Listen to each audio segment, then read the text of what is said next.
নবী করিম সাল্লাল্লাহু আলাইহি সাল্লামের পুরো জীবন জুড়েই যুদ্ধ সংগ্রাম করেছেন তিনি, এটা পুরোপুরি সঠিক নয়।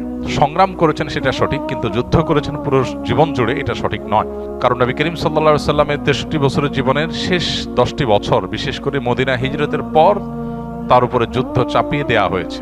মক্কায় তিনি যে 53 বছর বয়স পর্যন্ত অবস্থান করেছেন, এই বয়সের মধ্যে যুদ্ধ তো দূরের কথা, তার প্রতি আরোপিত জুলুম, অবিচার, এগুলোর প্রতিকারও তিনি সেই অর্থে পান নাই, বা সেটার জন্য তিনি সেরকম কোনো উদ্যোগই গ্রহণ করেননি। আল্লাহ তাকে সে অনুমোদন দেননি। তিনি শুধু সবর করেছেন মক্কার এই পুরো 53 বছর পর্যন্ত বয়স পর্যন্ত, পুরো সময়টাতে, বিশেষ করে নবুয়ত এর দায়িত্ব বুঝে নেওয়ার পর থেকে নিয়ে তার হিজরতের আগ পর্যন্ত এই পুরো সময়কালটা তিনি শুধু সবর এবং সবর এবং সবর করেছেন।